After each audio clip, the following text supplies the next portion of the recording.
Hi dear friends, welcome back to my channel. Today, in this video, I'm going to show you how to restore deleted files from your Windows machine.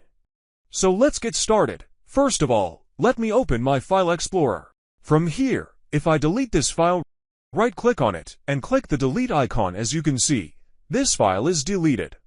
Now let me show you how to restore it. Here, you will find the Recycle Bin folder on your PC. Just open it. Inside, you will find all your deleted files. Now, you have to locate the file you want to restore. You can use the search bar to find it easily. As you can see, I've found the deleted file. Just double-click on it, and then, from below, click on Restore. After that, click OK. Now, go back and open the File Explorer again. As you can see, the file has been restored.